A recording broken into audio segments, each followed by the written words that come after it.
tal? ¿Cómo están? Me da muchísimo gusto saludarles nuevamente. Tenía mucho rato de no compartirles por este medio, pero aquí andamos. Gracias por permitirnos ser parte de ustedes, de poderles hablar a través de estos medios. Y bueno, deseamos lo mejor para ustedes, que los que están enfermos se recuperen pronto. Y bueno, yo quisiera antes de empezar orar, sobre todo por aquellos que están padeciendo alguna enfermedad. Vamos a orar por ellos y vamos a orar por este tiempo que tenemos para el Señor. Amén.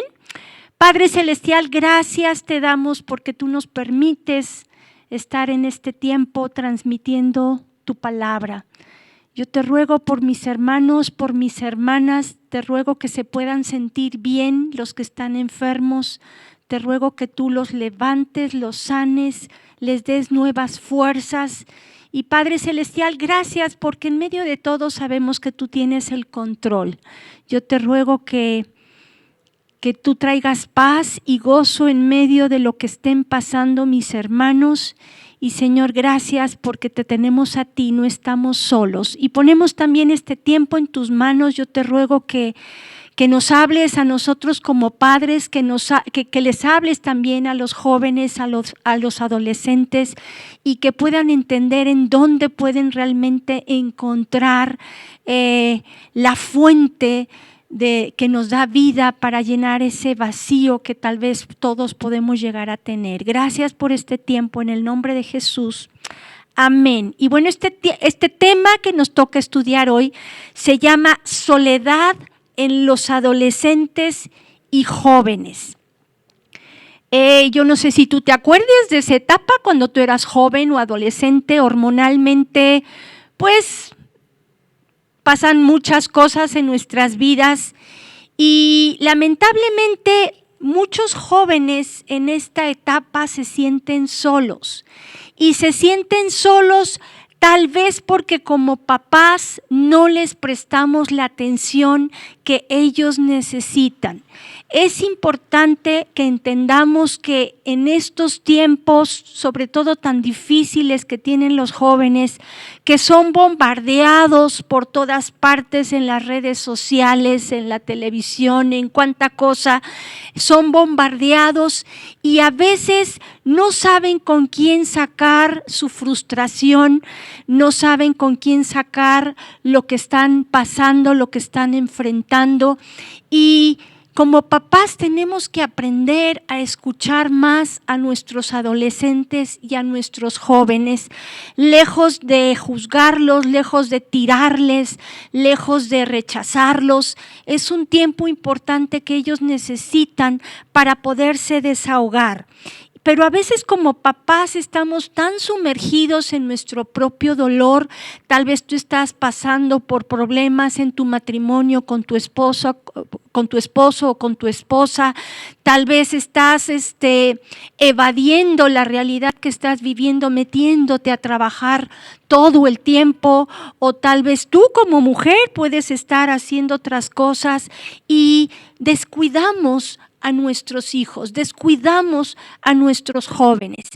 Yo recuerdo que cuando yo estaba con muchos problemas en mi matrimonio, yo estaba sumergida en mi dolor, en una depresión y todo, fue cuando más mis hijos sufrieron, fue cuando fueron abusados, fue cuando Marto cayó en las drogas, en el alcohol y todo, y yo me pregunto ahorita, ¿y dónde estaba yo? Y ahorita te puedo decir, estaba sumergida en mi dolor que estaba enfrentando por enfrentar un matrimonio difícil y todo, y mis hijos muy bien, gracias. Entonces es un tiempo en el que tenemos que reflexionar y decirnos, ¿qué estoy haciendo yo para que mis hijos me tengan confianza y puedan venir a mí y se puedan desahogar? ¿Qué estoy haciendo yo para enseñarles a tener temor de Dios? ¿Qué estoy haciendo yo para que ellos se dejen llenar por el amor de Dios, para que ellos puedan sentirse realmente amados, no solo por Dios, sino también por nosotros como padres?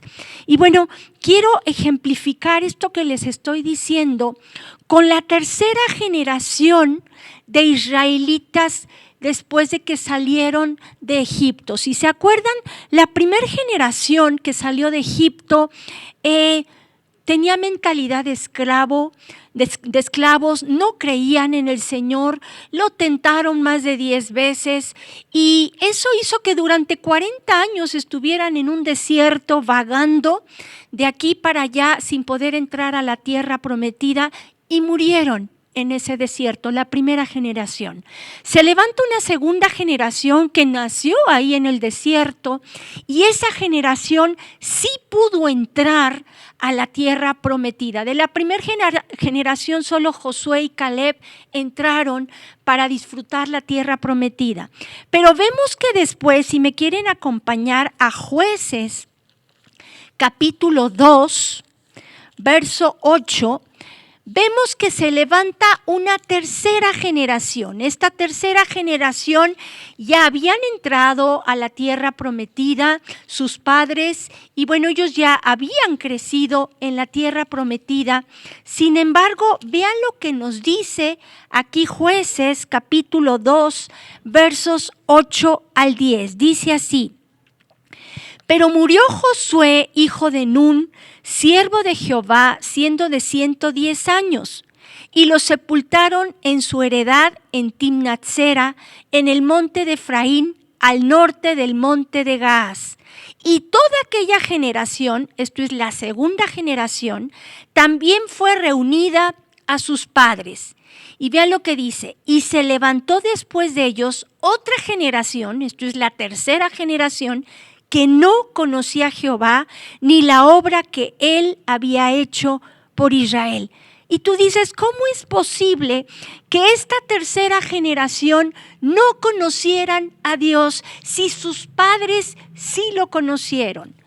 Yo me imagino, esto es especulación mía, que yo creo que estaban tan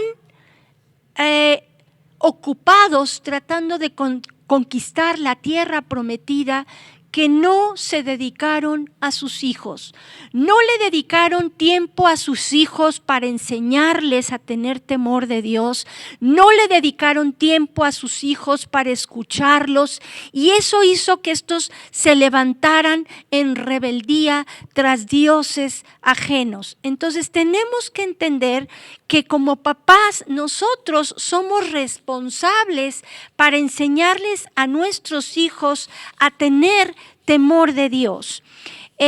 Como mujeres en específico, hay un pasaje bíblico que yo creo que todos no lo sabemos, que es Proverbios 14:1, que dice: la mujer sabia edifica su casa, mas la necia con sus manos la destruye, la derriba.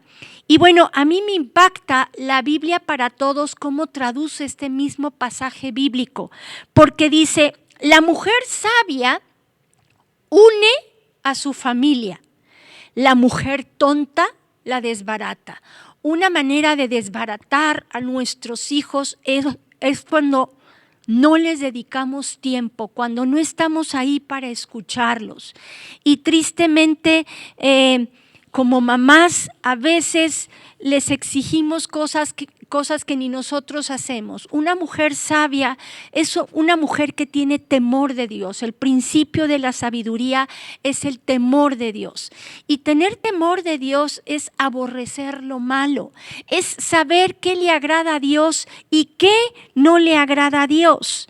Sin embargo, a veces como mujeres nos afanamos más en el quehacer de la casa, en la comida y en cuánta cosa que buscar a Dios.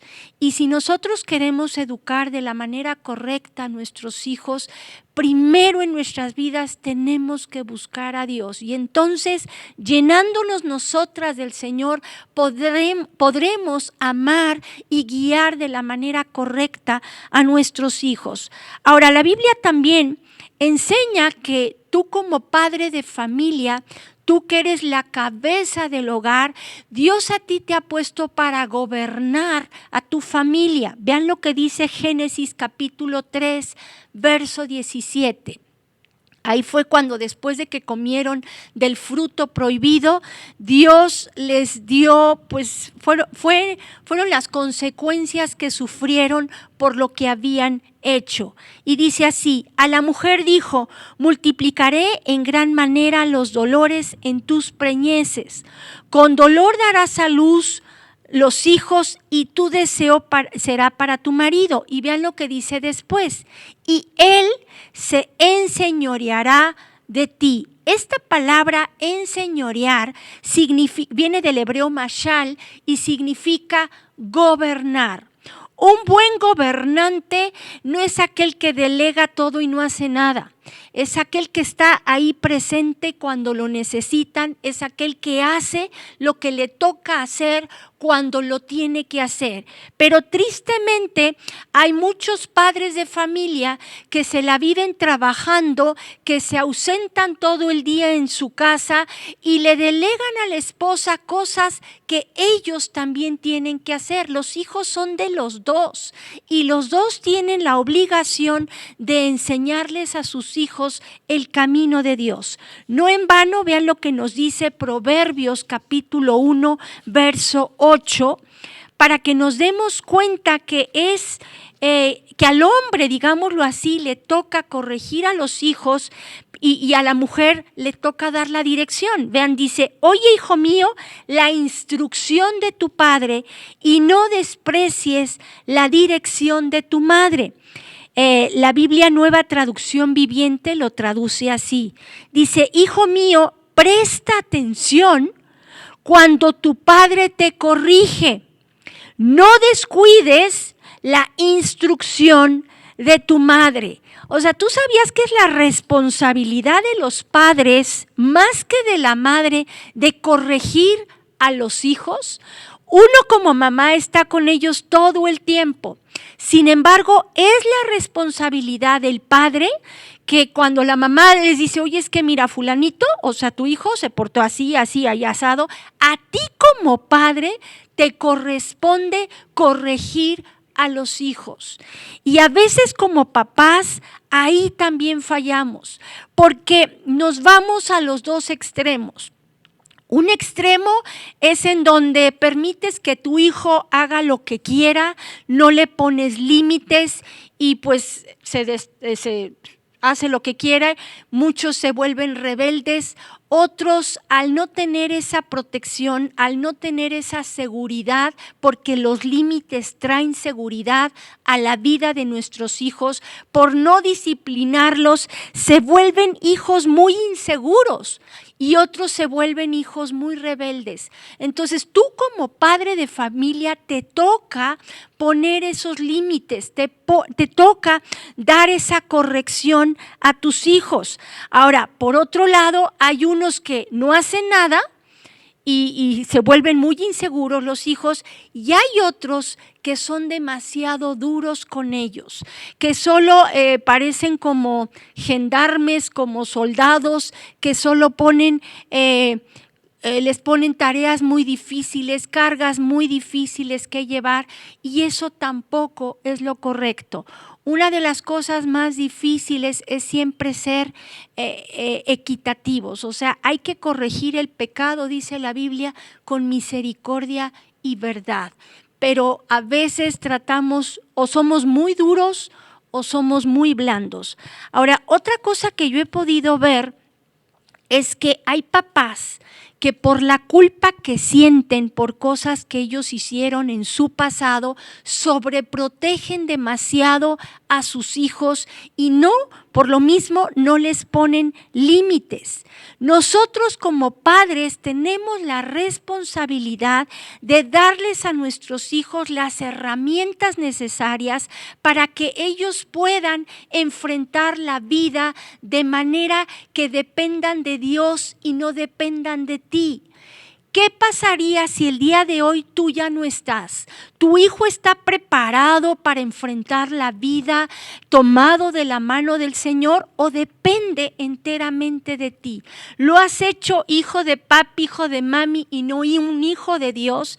Entonces, hay cosas que nos competen a nosotros como padres y tenemos que enseñarles a nuestros hijos a vivir en este mundo que estamos viviendo. La Biblia, vayan por favor a Mateo 24, verso 12, para que nos demos cuenta que desde antes Jesús profetizó que la maldad iba a ir en aumento.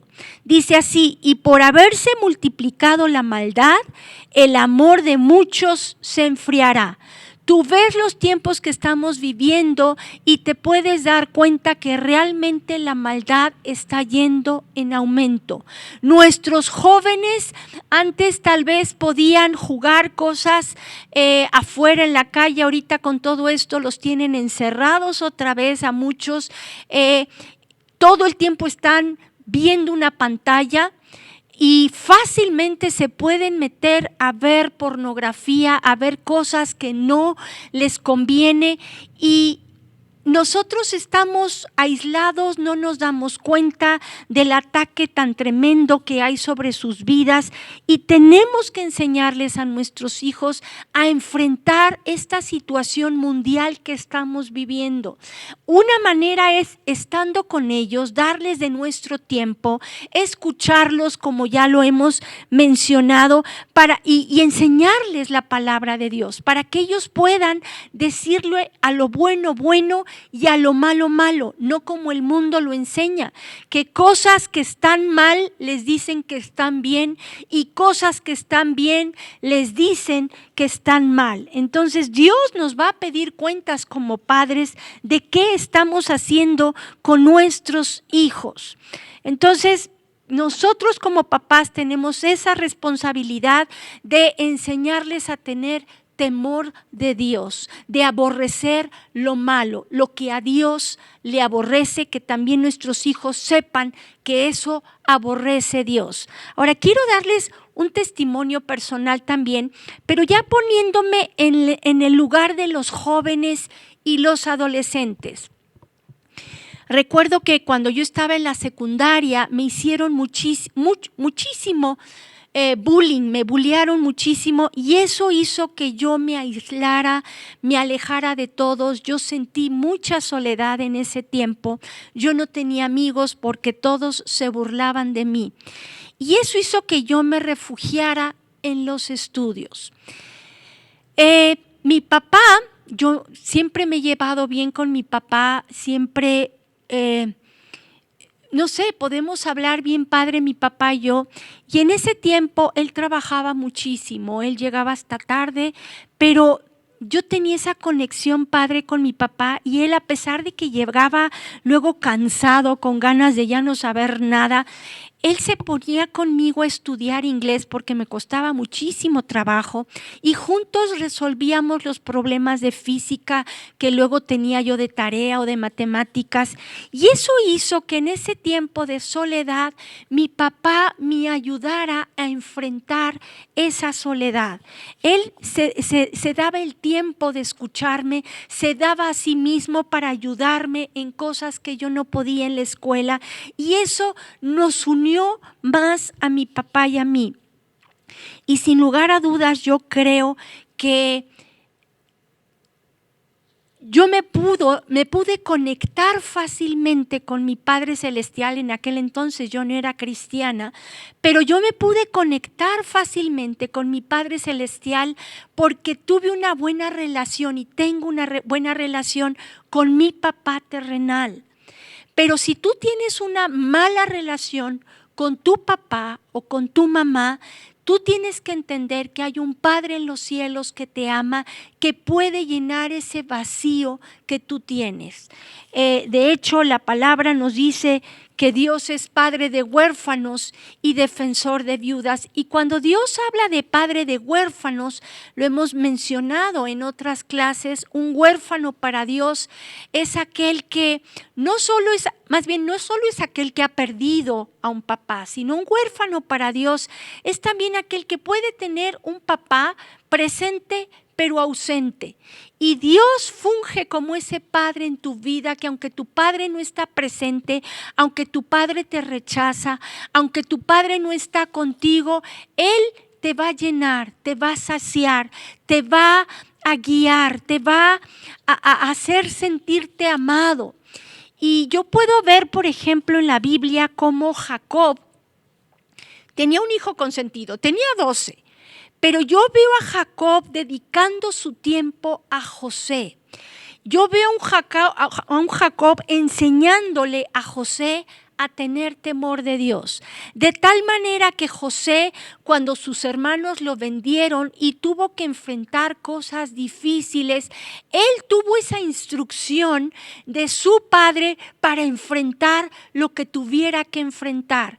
Y eso hizo que José lograra alcanzar sus metas, lograra cumplir el propósito por el cual Dios lo había creado. ¿Por qué? Porque había un padre terrenal que lo instruyó, que lo guió, que le enseñó a tener temor de Dios. Sin embargo, quiero que analicemos ahora a otro joven que no tuvo esa fortuna como la tuvo Jacob, y me refiero a Absalón. Tú dices, pero ¿cómo? Si Absalón tuvo un gran padre que fue el rey David. Fue un gran rey, fue un gran líder. David es un ejemplo de alguien que amó al Señor con todo su corazón. De hecho, la Biblia dice que fue el dulce cantor de Israel, que su corazón era conforme al corazón de Dios. Sin embargo, podemos ver que Absalón no tuvo un buen padre. David no fue un buen padre. Y quiero que analicemos la vida de Absalón. Vayan, por favor, a 2 de Samuel capítulo 13, verso 20, y antes de leerlo yo les explico algo importante. David tuvo varios hijos, entre ellos su primogénito fue Amnón. Y Amnón no fue casualidad que después de que David cayera en adulterio con Betsabé, Amnón violó a su media hermana Tamar. ¿Tú sabías que cuando hay algún adulterio en casa, es muy fácil que tus hijos lleguen a abusar de sus hijas o de sus otros hijos? O sea, se abren puertas a demonios muy fuertes y abusos sexuales se dan dentro del hogar porque el padre o la madre abrieron puertas con un adulterio, y son las consecuencias que hay. Y vamos a leer lo que dice 2 de Samuel capítulo 13, verso 20 en adelante, después de que Amnón abusara o violara más bien a su media hermana Tamar. Y dice así: y le dijo su hermano Absalón, o sea, Absalón le dijo a Tamar, su hermana: ¿ha estado contigo tu hermano Amnón? Pues calla ahora, hermana mía, tu hermano es. No se angustie tu corazón por esto. Y se quedó Tamar desconsolada en casa de Absalón, su hermano. Y luego que el rey David oyó todo esto, se enojó mucho. Mas Absalón no habló con Amnón ni malo ni bueno, aunque Absalón aborrecía a Amnón porque había forzado a Tamar, su hermana. Aquí lo que me impacta es que David oyó lo que había sucedido, se enojó, pero no hizo nada. No disciplinó a Amnón, no le puso límites, no le dijo nada, seguramente por culpa, seguramente porque él sabía que fue como consecuencia de lo que él había hecho con Betsabé. Sin embargo, eso hizo que se levantara Absalón y mandara matar a su hermano. Vamos a seguir leyendo el verso 23 de este capítulo 13. Y dice: aconteció pasados 2 años que Absalón tenía esquiladores en Balasor, que está junto a Efraín, y convidó a Absalón a todos los hijos del rey. Y vino Absalón al rey y dijo: he aquí tu siervo tiene ahora esquiladores, yo ruego que venga el rey y sus siervos con tu siervo. Y respondió el rey a Absalón: no, hijo mío, no vamos todos, para que no te sea para que no te seamos gravosos. Y aunque porfió con él, no quiso ir, mas le bendijo. Entonces dijo Absalón: pues si no, te ruego que venga con nosotros Amnón, mi hermano. Y el rey le respondió: ¿para qué ha de ir contigo?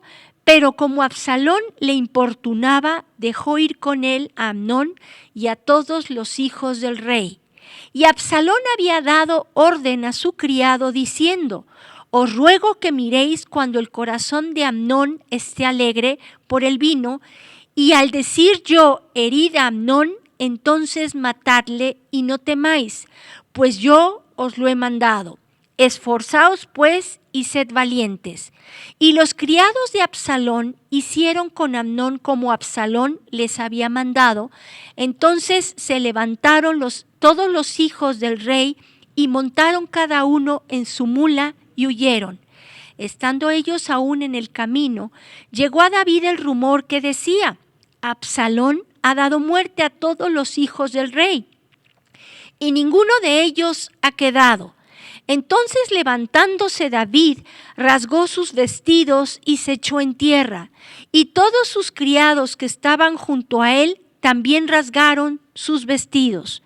Pero Jonadab, hijo de Simea, hermano de David, habló y dijo: no diga mi señor que ha dado muerte a todos los jóvenes hijos del rey, pues solo Amnón ha sido muerto, porque por mandato de Absalón esto había sido determinado desde el día en que Amnón forzó a Tamar, su hermana.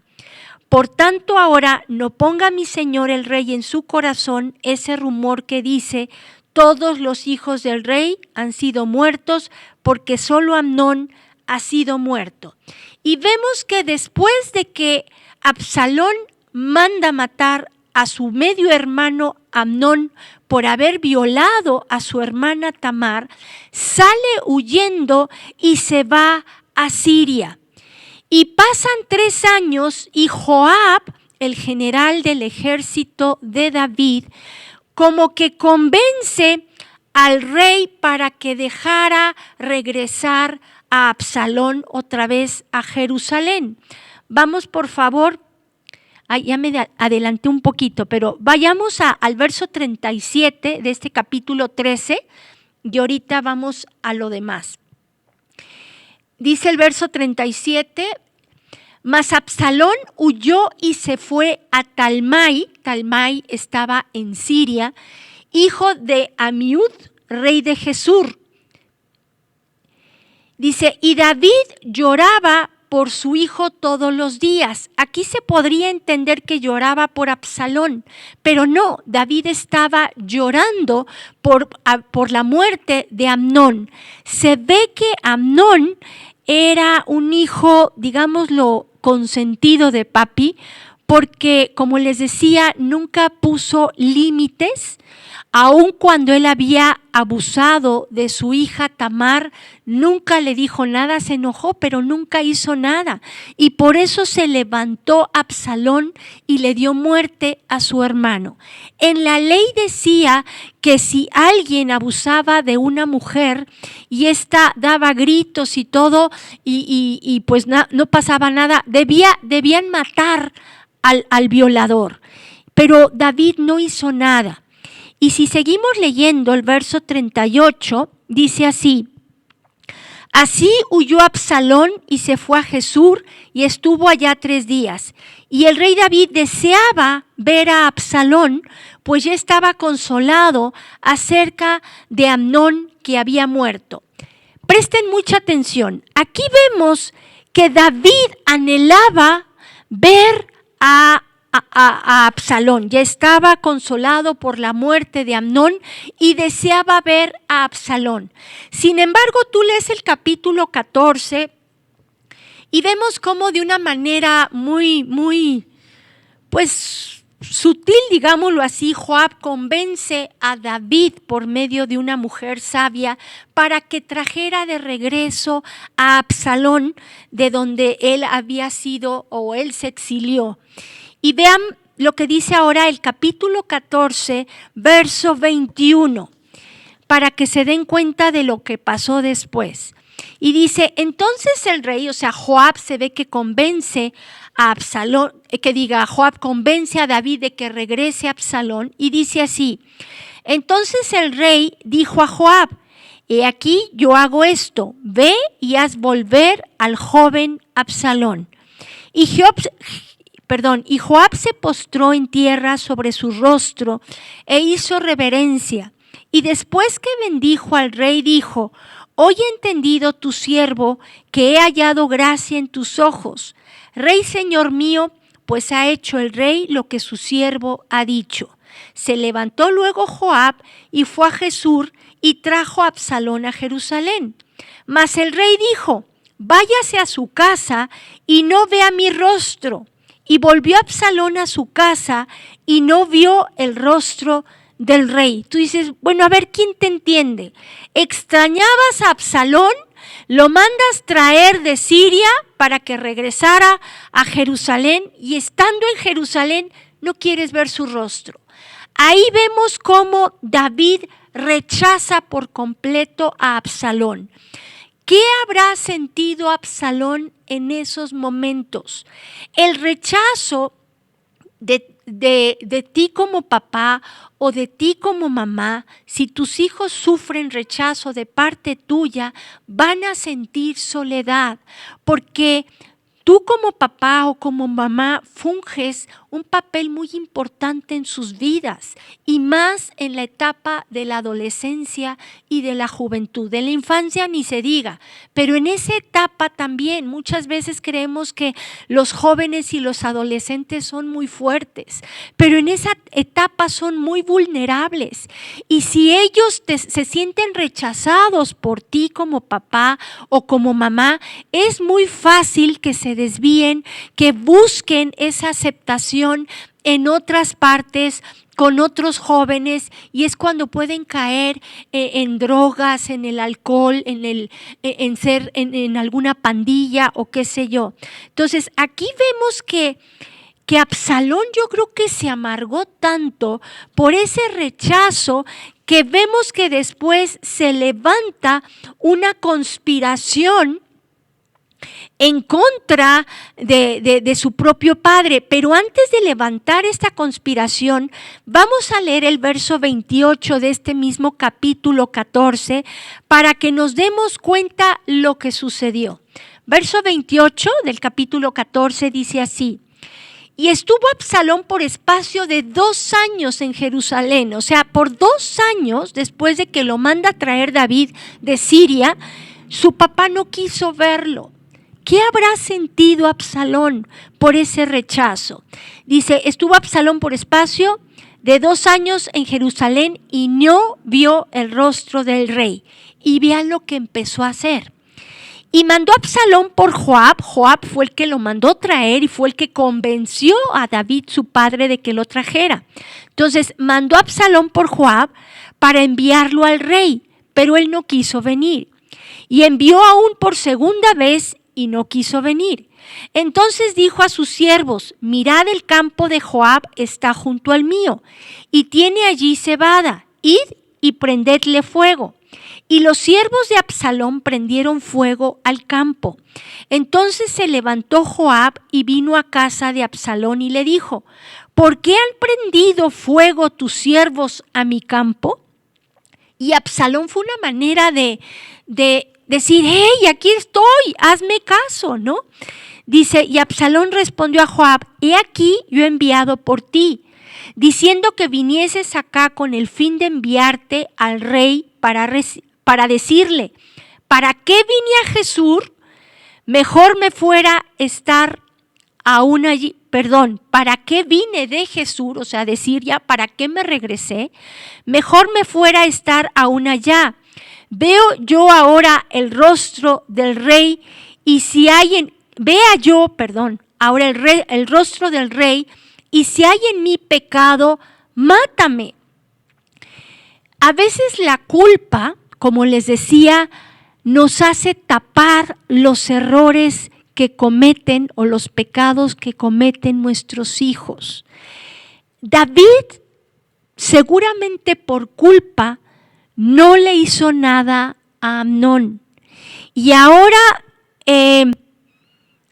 pues no hizo nada tampoco, no quiso ver a su hijo Absalón, seguramente estaba amargado en contra de Absalón por haber dado muerte a su hermano. Sin embargo, alguien tenía que hacer justicia. En el Antiguo Testamento era ojo por ojo, diente por diente. Y Absalón hizo eso con su hermano, ya que su papá no hizo nada. Entonces vemos que, o sea, aquí puedes decir, pues no te das cuenta, Absalón, que mataste a tu hijo. ¿Cómo que qué pecado ves en mí? Mátame. O sea, para Absalón era lógico que él hiciera eso porque su padre no había hecho nada. Verso 33 dice, vino pues Joab al rey y se lo hizo saber. Entonces llamó a Absalón, el cual vino al rey e inclinó su rostro a tierra delante del rey, y el rey besó a Absalón. Y después de esto, vemos que se levanta Absalón y levanta una conspiración en contra de su padre para él proclamarse el nuevo rey. Y tú puedes decir, pues no, ya habían hecho las paces. Lo más seguro es que no. Pero lo más raro de todo es que finalmente Joab mata a Absalón. Se le había enredado el cabello, tenía un cabello largo y hermoso y se le enredó en una rama, quedó suspendido de la rama, y Absalón había dicho que no mataran a su hijo Absalón, pero Joab no le hizo caso a David y mata a Absalón. Cuando David se entera de que Absalón había muerto, se pone a llorar, a decir Absalón, Absalón, y tú dices, bueno, ¿por qué en vida no le dedicaste el tiempo que él necesitaba? Ya muerto, ahora sí lloras por él. Tristemente, hay muchos papás que están así.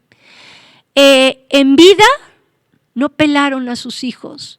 En vida no le dedicaron tiempo a sus hijos, y tal vez esta pandemia se los llevó y ahora sí lloran por sus hijos. Pero yo te pregunto, ¿cuánto tiempo les dedicaste a tus hijos? Yo sé que esta es una palabra fuerte, pero hoy te invito a que reflexionemos qué estamos haciendo con nuestros hijos, porque nos necesitan. Si se sienten solos, muchas veces es porque nosotros como papás empezamos a fallarles. No hemos estado ahí para ellos. Entonces yo te invito a que examines, valores lo que tú has hecho con tus hijos, y como joven o adolescente, yo te invito a que si tus papás no te hacen caso, si tus papás te han rechazado, hoy te invito a que los perdones, porque no tenemos papás perfectos, no hay padres perfectos, pero tienes un Padre perfecto en los cielos que sí te escucha, que está ahí en todo momento. Entonces yo te invito a que conozcas a ese Padre celestial que te ama con un amor eterno, que está ahí para llenar ese vacío que tú tienes. Entonces hoy quisiera orar por las dos partes. Orar primero por los padres, que si Dios te ha hablado, le pidamos perdón por tal vez no estar presente con nuestros hijos, por no estar ahí para escucharlos, por no estar ahí para protegerlos, por no disciplinarlos, por no poner límites como David tampoco lo hizo, y más bien enseñarles a depender de Dios en todo momento. ¿Les parece que oremos? Y ya después voy a orar por los jóvenes y los adolescentes. ¿Les parece? Vamos a orar. Padre Celestial, antes que nada, como padres te pedimos perdón si no le hemos dedicado el tiempo que nuestros hijos se merecen.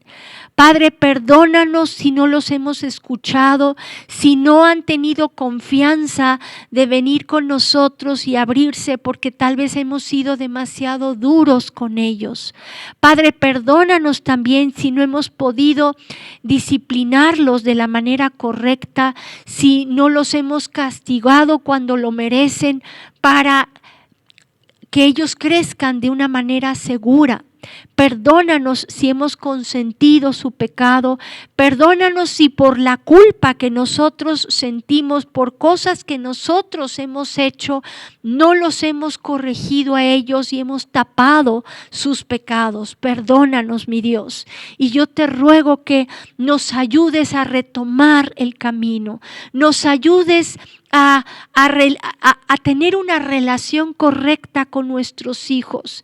Ayúdanos a pedirles perdón si es necesario por lo que nosotros hemos hecho. Y Padre Celestial, te rogamos que si nuestros hijos se sienten solos, que tú llenes ese vacío en sus vidas y que se puedan acercar a ti, que te puedan conocer los que no te conocen todavía. Y joven o jovencita que me escuchas, hoy te invito a que reflexiones. Si tú aún no conoces a Jesús, yo te invito a que lo invites a tu vida, que repitas esta oración conmigo y que perdones también a tus papás y se los entregues al Señor y que permitas que el Señor entre y sane tus heridas, te levante y llene ese vacío que tú tienes en tu corazón. ¿Te parece si oramos? Y si oras junto conmigo, dile estas palabras, dile: Señor Jesús, hoy entiendo que te necesito más que nunca. Y Padre Celestial, te quiero conocer. Tal vez no te conozca y tal vez no te he dado la oportunidad de conocerte por cómo han sido mis padres. Hoy, antes que nada, te confieso como mi Señor y mi Salvador, Jesús, y creo lo que tú hiciste en la cruz por mí. Te pido que perdones mis pecados, tú los conoces. Lávame de toda maldad que yo haya hecho y extiéndeme tu gracia, tu misericordia, tu favor, tu amor, Señor. Pero gracias, Señor, por lo que tú hiciste por mí en la cruz. Y hoy también decido perdonar a mis padres que no han dedicado su tiempo en mi vida, que no me han sabido escuchar, que lejos de escucharme, me consienten dándome cosas, pero no me han dedicado tiempo a mí, Señor. Hoy decido perdonarlos y bendecirlos, a mi papá, a mi mamá, por tal vez estar presentes pero ausentes, o si mi padre o mi madre me abandonaron. Hoy entiendo que tú, Dios, estás conmigo y te quiero conocer como mi Padre Celestial, como ese Padre perfecto que estás ahí las 24 horas del día. En todo momento yo puedo acudir a ti. Sana mis heridas y quita de mí esta soledad, llena este vacío que hay en mi vida y te doy las gracias en el nombre de Jesús. Amén. Bueno, aquí terminamos este tema. Gracias por estar con nosotros y les mando un fuerte abrazo. Que Dios los bendiga. Vida Nueva para el Mundo se sostiene y propaga el mensaje de salvación